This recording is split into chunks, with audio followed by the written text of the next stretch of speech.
Hello and welcome to News of the Week. We have reached, can you believe it, the end of the first quarter of 2023. And so what were the things that I really think are important for you as an investor or somebody who is thinking about investing to consider this week? As somebody who probably has money in a bank account, the question has become, what do I do with my money related to the bank that I'm in? Now, I want to first say for anybody who has less than $250,000 in a bank account, you don't really have to worry that much about it because it's FDIC insured. If the bank were to go bankrupt or anything like that, then it wouldn't really bother and make a difference because the government has insured it and you would not lose any money.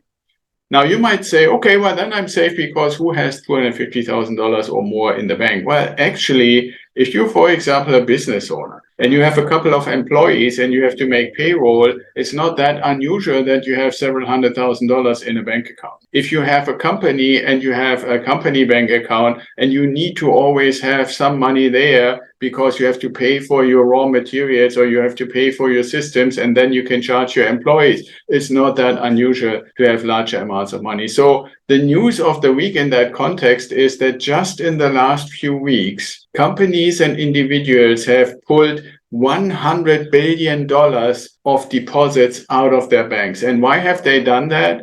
There is a thing where I believe the government, the US government, wanted to do what sounded and felt like the right thing, but they may have caused exactly the opposite. So what's the situation? You all probably heard, like Credit Suisse got in trouble, Deutsche Bank got in trouble, Silvergate Bank got in trouble, the Silicon Valley Bank got in trouble. Some of them got shut down. And the reason they got in trouble was because in the past, when interest rates were really, really low, they were told by the government, you have to have a certain amount of reserves, which everybody understood. And then the question was, okay, what should these reserves be? And the government said, well, the safest thing you could use for these reserves is treasury bonds. That's the safest investment. So they put treasury bonds into their reserves.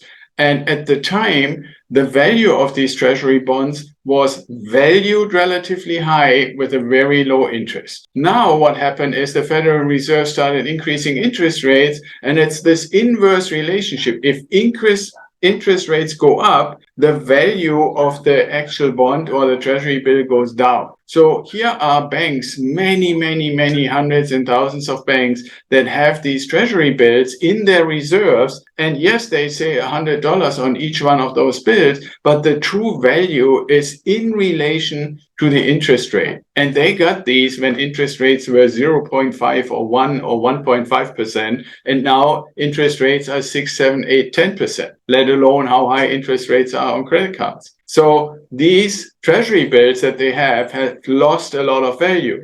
And that is only really relevant when lots of people go to a bank and say, I want my money. And obviously the bank is not holding everybody's money. They're operating it. They're doing mortgages and loans and credit cards and all this stuff. So when somebody says, I need $100,000, it comes typically out of a certain portion they have. But when a bunch of people want that all at the same time, then they typically go to the reserves. And the problem with, for example, Silicon Valley Bank was that the value of these reserves was less than the value of the deposits that they had in their accounts. So when people heard, wow, they don't really have enough reserves, they went there and tried to take their money, pull their money out, and that's caused the bank to go down. Now, the issue is that the same exact situation exists at lots of other banks. But here is something, and I want to kind of set the stage a little bit, why this news of this week or the last 10 days or so of these banks going down and the deposits and the insurance and all that stuff is relevant,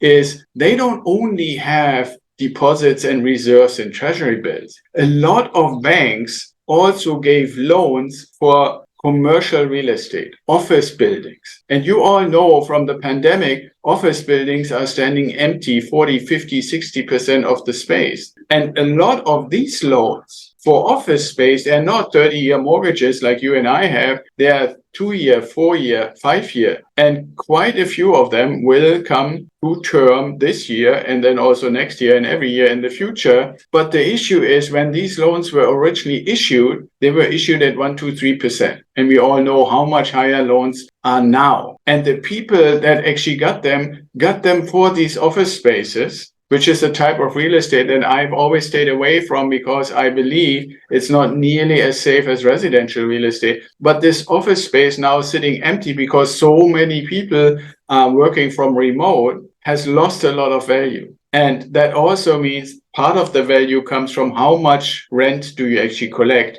if you have an office building. So you're obviously collecting less rent because all the people and all the companies are sizing down if their workforce is not coming to the office every day anymore. And at the same time, your loan for that building comes due. And now you have to renegotiate. And what used to be a 1, 2, 3% loan now is going to be a 7, 8, 9% loan. And so you have less income and you have much higher interest rates. So that's the other dynamic that's going on. So the banks have very low value treasury bills in their reserves, and they have given a lot of loans for office space buildings and commercial real estate buildings that they have to somehow turn over in an environment where less and less people want to go to an office. So that is really a tricky situation. Why am I telling you this? Because I want you at the end of this week's news of the week to smile a little bit, at least if you're part of our tribe, if you're part of the journey to reach the time freedom point that we do at Ideal Wealth Grower, because we are in residential real estate. And that's a safe place to be, where rents still increase, where the prices are still stable, and where we have no reason, because we're doing this for cash flow, we have no reason to sell our properties. So that's a good place to be, and that is a vindication that even though you may have heard in the past that all kinds of other stuff is better, now I hope you smile, because the news of this week or the last 10 days have shown us we are in the right investments. So I hope you enjoy. Please download this episode, give it a like, give it a subscribe, share it with as many people as possible, and I'll see you again next week. Be safe and stay well.